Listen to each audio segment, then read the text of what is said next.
Good morning dear students. हमारा नया topic start करेंगे। कल की क्लास में हमने किया था ट्रेडिशनल टेक्सटाइल्स की बात की थी। भारत के जो परंपरागत वस्त्र थे उनके बारे में हमने लास्ट 2 क्लासेस में डिस्कस किया। आज की क्लास में हम करेंगे कि भारत की परंपरागत कढ़ाइयाँ कौन कौन सी हैं, traditional embroideries of India.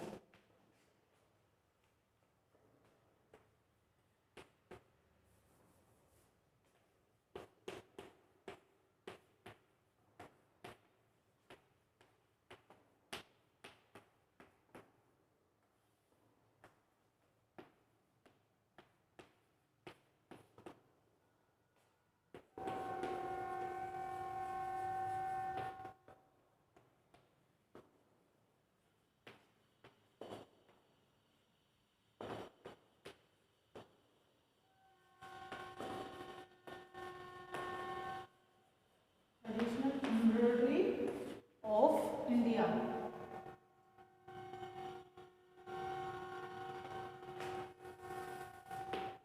Bharat में प्राचीन काल से ही अपनी अलौकिक, आकर्षक, सुंदर और मनोहारी जो विशिष्ट प्रकार की कढ़ाई के लिए प्रसिद्ध है। यहाँ के कढ़े हुए सुंदर, आकर्षक और विश्व में अनेक देशों में प्रसिद्ध यहाँ की कढ़ाई होती थी। आज भी है, पहले भी थी। तब कढ़ाई सुई धागे से की जाती थी तथा उत्कर्ष सौंदर्यमय और सुंदर सुंदर आकर्षक नमूने हाथों के द्वारा, कारीगरों के द्वारा निकाले जाते थे। वस्त्रों को कढ़ाई के द्वारा उनको अलंकृत किया जाता था, सुशोभित किया जाता था। कढ़ाई कला भारत की विशेषता रही है। पुराणों व वेदों में भी कढ़ाई कला का उल्लेख मिलता है। मोहनजोदड़ो की खुदाई में तांबे की सुई एवं कढ़ाई के किए हुए वस्त्रों का चित्रण मिलता है।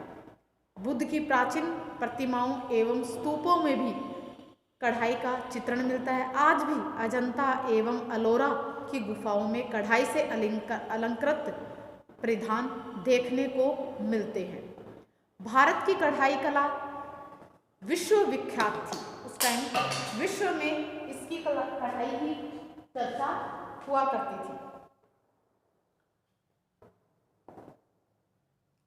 वस्त्रों पर, परिधानों पर सोने, चांदी, हीरे, जवाहरातों आदि से नमूनों वस्त्रों को अलंकृत किया जाता था। हीरे, जवाहरात, सोने, चांदी, पन्ने आदि को कढ़ाई के अंदर शामिल किया जाता था, उनको जड़ा जाता था। ऐसे वस्त्र अत्यंत सुंदर, आकर्षक लगते थे। ऐसा आभास होता कि सूर्य, चंद्रमा तथा तोरगण के साथ पूरा आकाश ही वस्त्र पर उतर आए हों। इन बहुमूल्य रत्न जड़ित कढ़े वस्त्रों की मांग विश्व के कोने कोने में होती थी। इसलिए यूरोप व अन्य देशों में व्यापारी यहाँ के कढ़े वस्त्रों का व्यापार विश्व के भिन्न भिन्न देशों में करते थे तथा खूब धन कमाते थे वो। तो इस प्रकार से वहाँ पर धन कमाया जाता था। कढ़ाई कार्य अधिकतर सिल्क के वस्त्रों पर किए जाते थे। सिल्क के वस्त्र महंगे होते थे और उस समय पर राजा, महाराजा और उनकी जो रानियां होती थी और जो सामंत होते थे उनके द्वारा ये वस्त्र और जो परिधान थे प्रयोग में लाए जाते थे। ये बहुमूल्य होते थे, इसलिए आम जो जनता होती थी उनसे, उनकी पहुंच से परे होते थे। वो जो राजा महाराजाओं द्वारा वस्त्र उतारे गए होते थे उनको पहनते थे। कढ़े वस्त्रों का उपयोग शादी, विवाह, तीज, त्योहार और विशेष उत्सवों इत्यादि पर नाटक खेलने में किया जाता था। पहाड़ी लोग, स्त्री या पुरुष जो भी हों, कढ़ाई कला में विशेष निपुण होते थे। वे इस कार्य को अधिक रुचिपूर्ण ढंग से करते थे और उत्साह से भी किया करते थे। पहाड़ी महिलाएं कढ़ाई कला में कुशल एवं प्रवीण होती थी तथा अवकाश के क्षणों में अपने अपने परिवारों के लिए कढ़ाई द्वारा परिधानों को अलंकृत करती थी। पहाड़ी जातियों के मैदानी इलाकों में आज भी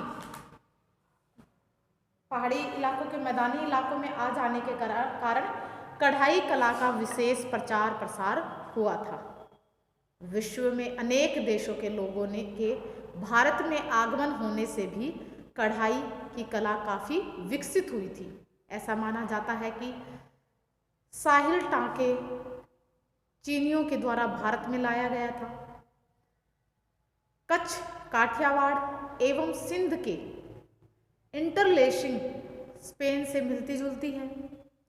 यह कढ़ाई स्पेन वासियों तथा अरब वासियों द्वारा भारत में लाई गई थी। लाइन टाके यूरोप के देशों से यूरोप वासियों द्वारा लाए गए थे, जिसे पंजाबियों द्वारा विभिन्न टाकों में परिवर्तित करके कढ़ाई का एक नया रूप दिया गया है। टाके का उपयोग करके वे फुलकारी या बाग बनाते हैं, फुलकारी और बाग बनाते हैं। इस तरह विभिन्न देशों के संस्कृतियों, रीति रिवाजों और परंपराओं के समागम से भारत में नई नई कढ़ाई के टाँके एवं नमूने विकसित हुए हैं। भारतीय कढ़ाई कला में वहाँ की प्राकृतिक संपदाओं, परंपराओं का प्रतिबिंब झलकता है। जो उनकी जो परंपराएं हैं वो कपड़े पर उतार देते हैं, जो उनके भाव होते हैं वो उस कढ़ाई के द्वारा उन कपड़ों पर उतार देते हैं। परंतु क्षेत्र विशेष पर कढ़ाई कला रंग समायोजन संस्कृति की छवि, टाके, नमूने एवं बनाने की विधि में भिन्नता होती है। अतः भारत की परंपरागत कढ़ाई उस स्थान विशेष के नाम से जानी जाती है जहाँ से उसकी उत्पत्ति होती है। भारत की कुछ प्रसिद्ध कढ़ाइयाँ जिनके बारे में हम डिस्कस करेंगे, जो जहाँ की जो कढ़ाई होती है, जहाँ पर जो बनाई जाती है, वो उसी के नाम से जानी जाती है।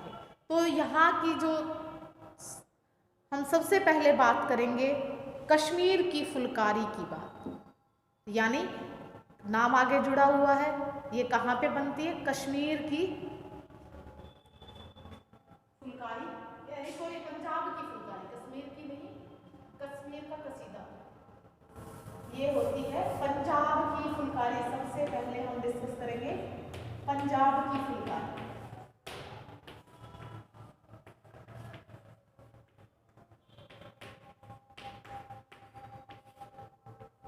पंजाब की फुलकारी या फुलकारी ऑफ पंजाब कहते हैं।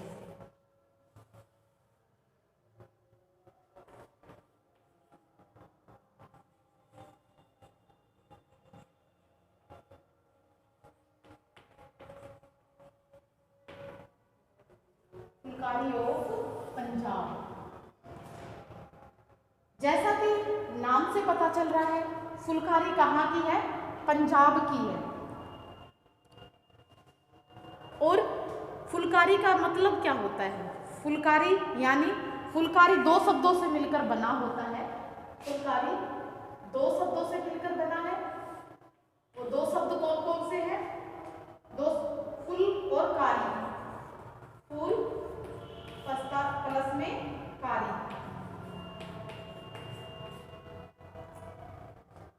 फूल का अर्थ है, यहाँ पर फूल का क्या अर्थ है?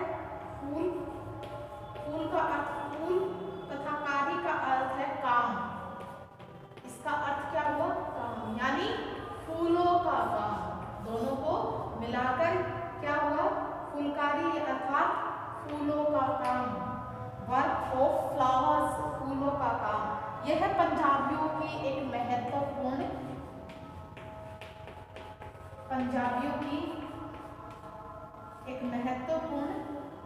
कढ़ाई है। पंजाब की फुलकारी देश और विदेशों में काफी प्रसिद्ध है। यह कहाँ पर बनाई जाती है? फुलकारी दो शब्दों से मिलकर बनी है, फूल और कारी। फूल का अर्थ होता है फूल और कारी का मतलब होता है काम। ये कहाँ किन लोगों के लिए है? पंजाबियों के लिए। ये पंजाबियों की फेमस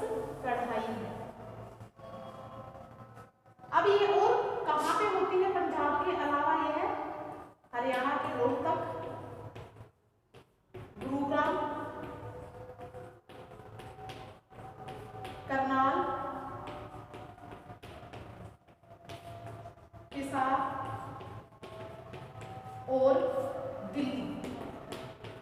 पंजाब से लगते हुए हरियाणा के स्टेट है रोहतक, गुरुग्राम, करनाल, हिसार और इनसे लगता हुआ दिल्ली। दिल्ली में भी ये कढ़ाई फेमस है। ये कढ़ाई पंजाब में तो है ही है, हरियाणा में और दिल्ली, हरियाणा के कुछ क्षेत्रों में ये फेमस है। फुलकारी के काम के लिए ये स्थान काफी प्रसिद्ध है। पश्चिमी पंजाब में फुलकारी को बाग भी कहते हैं। फुलकारी को बाग भी कहा जाता है। बाग भी कहा जाता है पश्चिमी पंजाब में।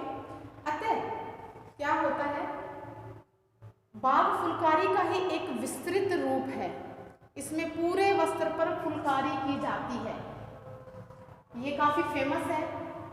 वैसे तो फुलकारी के छोटे छोटे ज्योमेट्रिकल मोटिव्स होते हैं, लेकिन जब वो पूरे वस्त्र पर ढक दिए जाते हैं, कढ़ाई जो उसका पृष्ठभूमि होती है, उसकी सरफेस जो होती है फैब्रिक की, अगर वो कढ़ाई के द्वारा, फुलकारी के द्वारा पूरा ढक दिया जाता है तो वो बाग कहलाता है। वो पूरा ढका हुआ होता है। पंजाब की फुलकारी गुलकारी, इसमें क्या होता है कि इसमें पूरे वस्त्र पर फुलकारी की जैसे और वो बाग की तरह प्रतीत होने लग जाता है। फुलकारी कला पर अगर एक दृष्टिपात करें तो पता चलता है कि इसका उद्गम फारसी कला से हुआ है। फारसी में इसे गुलकारी कहा जाता है। फारसी में इसे गुलकारी कहा जाता है।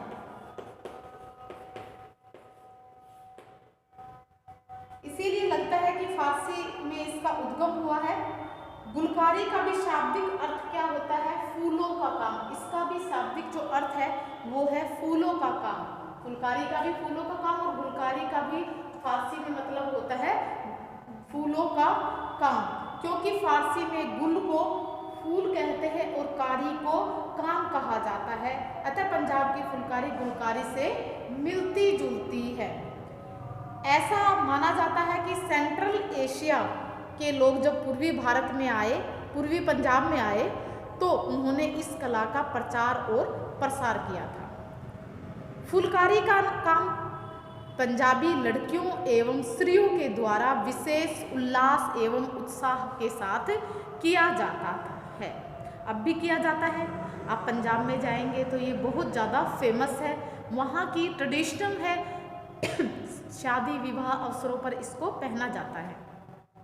यह उनका उद्यमी, परिश्रमी एवं कठिन मेहनती होने का संकेत देता है। ये बड़ा फाइन वर्क होता है। फुलकारी को सुख, समृद्धि, ऐश्वर्य एवं सुहाग का प्रतीक माना जाता है। इसलिए फुलकारी से कड़े परिधानों को वहाँ की विवाहित स्त्रियां बड़े ही उल्लास और उत्साह के साथ शादी विवाह एवं तीज त्योहारों पर इसको पहनती हैं। वो इसी को पहनना ज़्यादा पसंद करती हैं। फुलकारी का काम साधारण खद्दर पर किया जाता है। साधारण खद्दर होता है, खद्दर का कपड़ा होता है, उसके ऊपर फुलकारी का काम किया जाता है। सिल्क के धागों से इस पर और साधारण खद्दर पर और सिल्क के थ्रेड का प्रयोग किया जाता है। सिल्क के धागों, रंग बिरंगे धागों का इसमें प्रयोग किया जाता है। ज्योमेट्रिकल डिजाइन इसके ऊपर बनाए जाते हैं। ज्यामितीय डिजाइन नमूने इनके ऊपर बनाए जाते हैं। इसमें सीधी, तिरछी, आड़ी, चौरस, चौकोर रेखाएं और डिजाइन बने होते हैं। रंग कलर कॉम्बिनेशन है, उसमें लाल, पीला, नारंगी एवं सफ़ेद रंग प्रमुखता से काम में लिए जाते हैं। इन रंगों का विशेष रूप से प्रयोग किया जाता है। रेशमी धागों को पट्ट कहा जाता है। जो ये रेशमी धागे होते हैं इनको पट्ट थ्रेड कहते हैं, पट्ट कहते हैं। पट्ट के धागे कहते हैं। पट्ट क्यों कहते हैं? क्योंकि ये ट्विस्टेड नहीं होते हैं, बटे हुए नहीं होते हैं। जो सिल्क के धागे जो बिना बटे हुए होते हैं उन्हें पट्ट के धागे कहा जाता है। ये इम्पोर्टेंट है कि पट्ट किसे कहते हैं? जो धागे बिना बल के यानी बिना ट्विस्ट के होते हैं, बिना ऐंठन के होते हैं, वो पट के थ्रेड्स कहलाते हैं। आप देखते हो फुलकारी पे, कभी आपने देखा हो तो आप देखना वो ट्विस्टेड नहीं होते, जैसे अपनी रील होती है, रील का धागा होता है, आप देखना उसमें ऐंठन होती है। लेकिन जो ये इसमें फुलकारी में जो धागा यूज़ करते हैं, आप देखना कि वो ट्विस्टेड नहीं होता है, बटा हुआ नहीं होता है, इसलिए उसे पट का धागा कहा जाता है। फुलकारी अत्यंत सौंदर्यमय और आकर्षक लगता है। इसे माँ अपनी पुत्री को शादी के शुभ अवसर पर उपहार के रूप में उसको भेंट देती है। एक प्राचीन कथा के अनुसार पंजाबी परिवार में जैसे ही एक कन्या का जन्म होता है तो दादी एवं नानी उसके विवाह के अवसर पर उपहार स्वरूप देने के लिए फुलकारी का निर्माण करने लग जाती हैं। इसमें माँ का कन्या के प्रति संपूर्ण लाड़, प्यार, स्नेह, गौरव इसमें इसके अंदर झलकती हैं। वह अपनी समस्त भावनाओं, कल्पनाओं, आशाओं को उसमें फुलकारी के द्वारा उसमें उतार देती हैं। फुलकारी के नमूने में वहाँ की स्त्रियों को अनोखी कल्पना शक्ति, स्मृति, मौलिकता की फूट रहती है, वो दिखाई देता है। नमूने अधिकांश जो नेचुरल सोर्सेज हैं, प्राकृतिक स्रोत हैं, उनसे लिए जाते हैं, जैसे चांद, सूरज, वन फूल, हरसिंगार, सागर, तरंग, कंठहार आदि इन नमूनों का प्रयोग किया जाता है। कलर कॉम्बिनेशन अच्छा होता है और नमूने तथा रंग संयोजन के आधार पर फुलकारी को विभिन्न नामों से संबोधित किया जाता है, जैसे ककड़ी बाग, मिर्ची बाग, धनिया बाग, करेली बाग, अनार बाग, शालीमार बाग, बैंगन बाग। फुलकारी के नमूनों को वस्त्र पर अंकित नहीं किए जाते, बल्कि वस्त्र के धागों को गिन गिन कर उसके अंदर सुंदर सुंदर उत्कृष्ट नमूने बनाए जाते हैं। जो ये खद्दर का जो कपड़ा होता है थोड़ा मोटा होता है और इसमें दूसरे प्रकार की जो नीडल्स होती है उसका नीडल का प्रयोग करके और जो अनट्विस्टेड जो पट के धागे होते हैं उनको गिन गिन के काउंटिंग करके उनमें जो भी ट्रायंगल वगैरह जो भी शेप इनमें बनाते हैं उनको गिनकर बनाते हैं। जिस प्रकार की भी शेप बनानी हो इसके अंदर उसको गिन गिन के बनाते हैं। ये जो भी शेप इसको बनानी होती है, कई प्रकार के कलर कॉम्बिनेशन का इनमें प्रयोग किया जाता है। फुलकारी के प्रकार, फुलकारी कई प्रकार की होती है। कुछ अत्यंत लोकप्रिय एवं प्रसिद्ध फुलकारी है जिनकी हम बात करेंगे।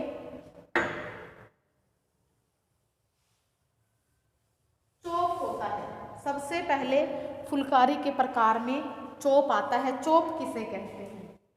चोप होता है पहला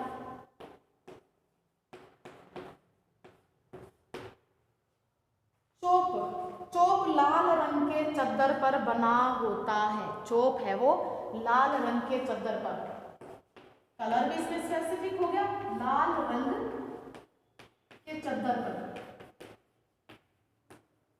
लाल रंग के चद्दर पर चोप बना होता है और जिसे नानी अपनी नातिन की शादी में भेंट स्वरूप उसको देती है। उसकी शादी के नानी के द्वारा नातिन को उसकी शादी में गिफ्ट के रूप में उसको देती है। यह सुनहरे पीले रंग के रेशमी धागों से, सुनहरे पीले रेशमी दोहरे धागों से, दोहरी टकाई के जो टाके होते हैं उनके द्वारा बनाया गया होता है। कढ़ाई वस्त्र के दोनों ओर से दिखाई देती है, चोप के दोनों ओर से कढ़ाई दिखाई देती है और इसमें कलाकार की संपूर्ण व्यक्तित्व, कुशलता एवं प्रवीणता स्पष्ट रूप से झलकती है। कढ़ाई इतनी सफाई से की होती है कि इसका सीधा उल्टा पक्ष पहचानना बड़ा ही मुश्किल होता है कि कौन सा भाग कौन सी तरफ सीधा है, कौन सा उल्टा है। चोप अत्यंत सुंदर आकर्षक होते हैं। इसे कहीं नजर न लग जाए इस भय से चद्दर के चारों कोनों पर छोटे छोटे बूटे बनाए जाते हैं। यह बूटी काले रंग के रेशमी धागों से बनाई जाती हैं। संपूर्ण जो नमूने होते हैं वो ज्योमेट्रिकल होते हैं। तो चोप लाल रंग के चद्दर पे बनाए जाते हैं, सुनहरे पीले रंग के धागों का इसमें प्रयोग करते हैं और ये नानी के द्वारा अपनी नातिन को उपहार के रूप में दिया जाता है। और उसको नजर ना लग जाए इसलिए जो भी चोप होता है यहाँ पर उसके कोनों पर काले रंग के धागों से इनके ऊपर डिजाइन बना दिया जाता है ताकि इसको नजर ना लग जाए, इतना सुंदर होता है। अगला जो फुलकारी का प्रकार है वो है सुघर।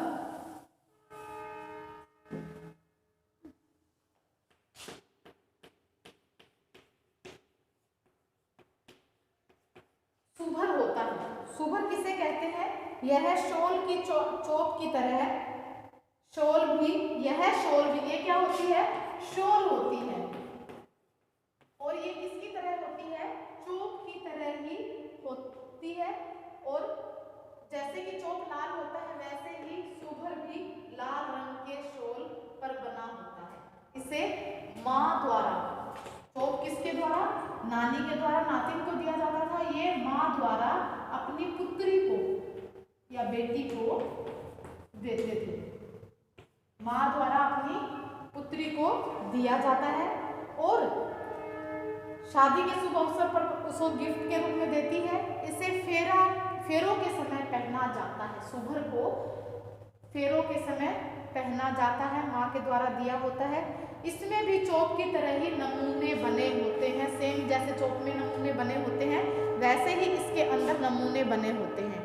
परंतु सुभर की विशेषता यह होती है कि शॉल के बीच में 5 नमूने एक साथ ही बना दिए जाते हैं। उसके बीच में 5 नमूने एक साथ बना दिए जाते हैं। उसी नमूने का चित्रण शॉल के चारों कोने पे बना देते हैं।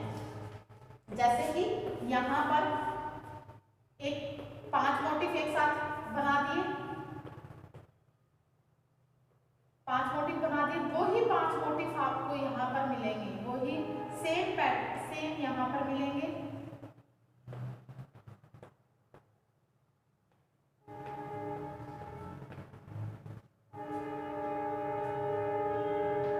वही सेम आपको इन कोनों पर डिजाइन देखने को मिलेगा जैसे कि सेंटर में होता है वैसे ही सेम वही। इसमें सिर्फ ये ही डिफरेंस होता है और उसी नमूने ये चारों तरफ बना के ये होता है सुभर। तो चोप हो गया, सुभर हो गया। और तीसरा जो होता है, तीसरा होता है तिलपत्रा।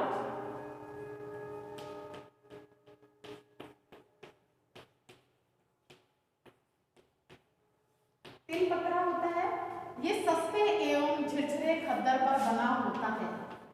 सस्ते और झिरझिरा यानी हल्का खद्दर होता है।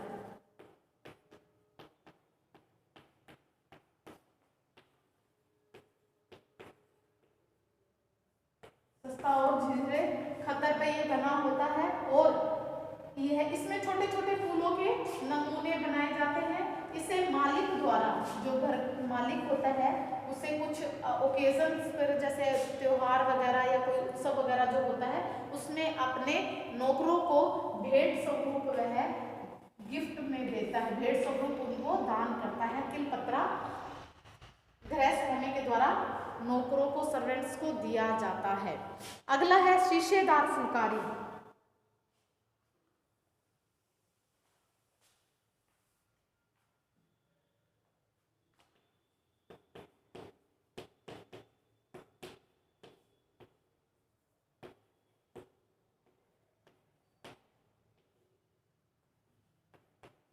शीशेदार फुलकारी है, ये होते हैं। और इस फुलकारी के नमूने में बीच बीच में, नाम से पता चल रहा है, बीच बीच में शीशे लगा दिए जाते हैं, इसीलिए इसे शीशेदार फुलकारी कहा जाता है। और शीशे के साथ में इसमें अभ्रक भी लगा दिया जाता है। अभ्रक धातु होती है वो भी इसमें लगा दिए जाते हैं। आपने देखा होगा कई बार शीशे की तरह चमकते हुए दिखाई देती है, वो अभ्रक होता है जो इसके अंदर लगा दिए जाते हैं। और इनको अभ्रक, शीशे और अभ्रक को कांच टाके से इनको बना जाता है। कांच टाके होते हैं, इनसे इनको बनाया जाता है कांच टाकों के द्वारा। अधिकांश ये फुलकारी साटिन तथा रेशमी वस्त्रों पर किया जाता है। इसमें वस्त्र की पृष्ठभूमि पर गहरे रंग को रखा जाता है, जो इसका बेस होता है वस्त्र का वो गहरे रंग का रखा जाता है और उसके ऊपर लाइट कलर्स का प्रयोग करके कढ़ाई की जाती है। शीशेदार फुलकारी का काम मुख्य रूप से सिंध प्रांत में किया जाता है। कढ़ाई के टाके में गुजरात एवं पंजाब की कढ़ाई का भी प्रभाव झलकता है। जो ये फुलकारी है, जो शीशेदार फुलकारी है, इसके जो टाके हैं वो गुजरात की जो कढ़ाई आप देखते हो कि गरबा वगैरह जो नवरात्रे में आप देखते हो ड्रेसेस वगैरह पहनते हैं, तो वहाँ पर भी शीशेदार फुलकारी होती है गुजरात में, कच्छ में, गुजरात में, सिंध का जो प्रांत है उसमें। तो यही कांच टाके के द्वारा शीशेदार फुलकारी की शीशे लगाए गए होते हैं। अगली है इसमें कच्छ की फुलकारी।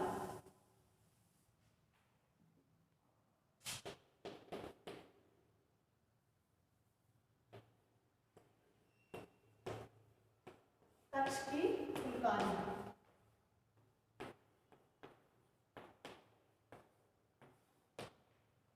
कच्छ की फुलकारी काफी लोकप्रिय और प्रसिद्ध है। कच्छ प्रदेश में किए जाने के कारण इसका नाम कच्छ की फुलकारी, कच्छ फुलकारी कहा जाता है।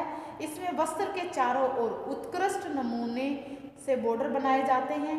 बीच में रिक्त स्थानों में पशु पक्षी, फल फूल, पत्तियों इत्यादि के नमूने चित्रित किए जाते हैं। नमूने प्राय चेन एवं हेरिंगबोन स्टिच से इनको बनाया जाता है। चेन स्टिच और हेरिंगबोन स्टिच है उनसे इनको बनाया जाता है। हाथी, मोर, तोते, कबूतर आदि के नमूनों को इनके अंदर काढ़ा जाता है और कुशलता के साथ इनको चित्रित किया जाता है। जब अपने क्लासेस लगने स्टार्ट हो जाएंगे तब ये क्या है, प्रैक्टिकली हमारा क्या है, ये जैसे थ्योरी है, थ्योरी के साथ में ये प्रैक्टिकल भी करवाया जाता है, जिसमें आपको ये सारी एम्ब्रॉयडरी जितनी भी है वो हाथ से करवाई जाती है, सिखाया जाता है क्लास में। अगला है इसके अंदर इसमें हमारी है नीलक।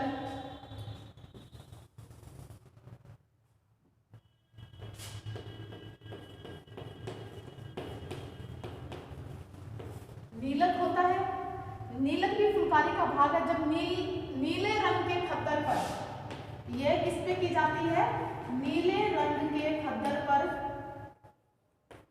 ये फुलकारी की जाती है, इसीलिए इसका नाम पड़ा है नीलक, इसीलिए इसे नीलक कहा जाता है। खद्दर के वस्त्रों पर पीले तथा क्रीमसन रंगों का प्रयोग इसमें किया जाता है। कभी कभी काले रंग के खद्दर पर भी फुलकारी की जाती है, कभी कभी वैसे तो नीले रंग पर करते हैं रेशमी धागों के साथ, लेकिन कभी कभी इनको जो काला रंग है उसका भी प्रयोग कर लिया जाता है। नमूने के रूप में घरेलू उपयोग के सामग्री को चित्रित किया जाता है, जैसे नीलक के अंदर कंघी हो गया, पंखा, छाता आदि इसका प्रयोग किया जाता है। इसके लिए फूल पत्तियों के नमूनों को भी इसके अंदर अंकित किया जाता है। तो ये थे हमारे इसके फुलकारी के भाग थे कि कितने प्रकार की फुलकारी थी।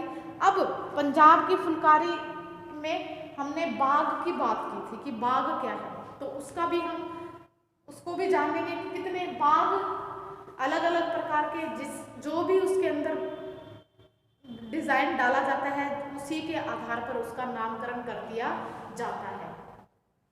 तो इसमें हमारे पहला आता है बाग की बात करते हैं। हमने आपको बताया था कि जब पूरे वस्त्र पर, संपूर्ण पृष्ठभूमि पर फुलकारी बना दी जाती है तो वह बाग कहलाता है, बाग कहलाता है। वो तो फुलकारी थी, ये बाग है। पंजाब की फुलकारी की तरह ही वहाँ का बाग भी बहुत ज़्यादा फेमस है। यह फुलकारी की तरह ही है, परंतु फुलकारी एवं बाग में खास अंतर आपको बताया कि इसमें क्या होता है। और बाग सामान्यतः 2 रंग से बनाया जाता है, 2 रंगों के शेड्स के धागों से इसको बनाया जाता है। 2 रंग के शेड्स के धागे इसमें प्रयोग कर लिए जाते हैं और उनसे इनको बाग को बनाया जाता है, जैसे सुनहरा, पीला और सफेद, नारंगी और पीला, हरा और क्रिम्सन और लाल और भूरा, इस प्रकार से कॉम्बिनेशन बना लिया जाता है। बाग कढ़ाई से युक्त वस्त्र जो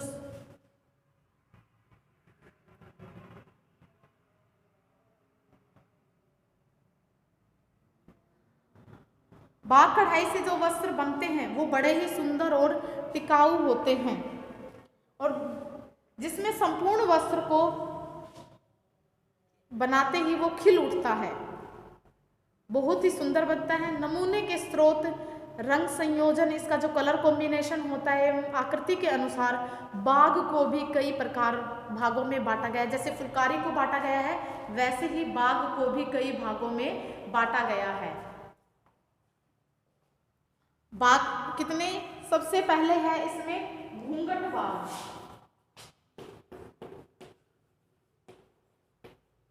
घूंघट बाग है, इसमें घूंघट बाग है। सबसे पहले घूंघट, यह 3 कोनों वाला तिकोना होता है, 3 कोनों वाला होता है,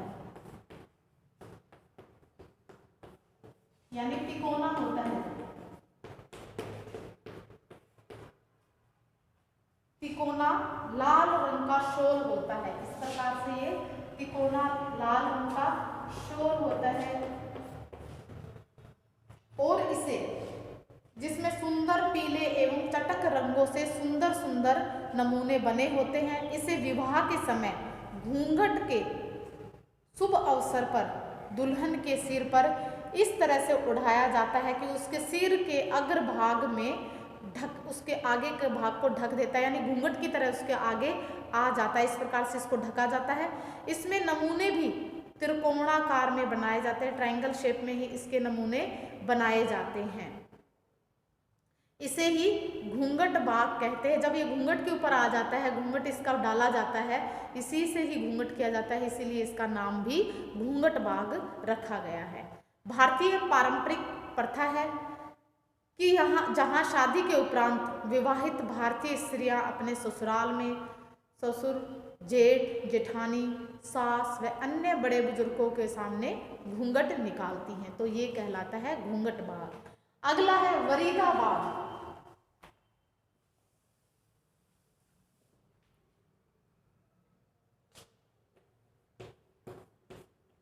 वरीदा बाग यह भी लाल रंग के शॉल की तरह ही होता है, लाल रंग का शॉल होता है यह भी वरीदा बाग जो है।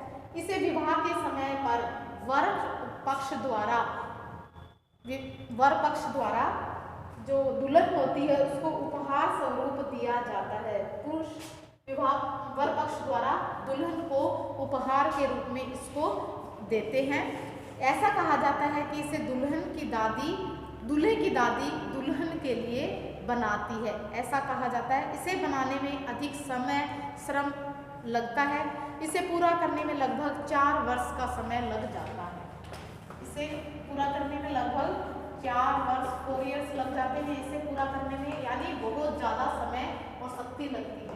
नमूने इस पर पीले रंग के रेशमी धागों से बनाए जाते हैं। इसमें छोटे छोटे नमूने काढ़े जाते हैं और यह शाल अत्यंत सुंदर, ये जो वरीदा बाग होता है ये बड़ा ही सुंदर और आकर्षक लगता है, बहुत ही ये सुंदर होता है। और ये किसके द्वारा दिया जाता है? दुल्हन को दूल्हे की दादी बनाती है और दूल्हे द्वारा दुल्हन को गिफ्ट के रूप में इसको दिया जाता है। तो आज के इसमें क्लास में हमने जो ट्रेडिशनल इंडिया की कढ़ाई है उनके बारे में किया कि कौन कौन सी कढ़ाइयाँ हैं। उसमें हमने सबसे पहले जो फेमस जो कढ़ाई है और आपको बताया जहाँ की जो कढ़ाई होती है उसे उसका वही नाम रख दिया जाता है। जैसे पंजाब की फुलकारी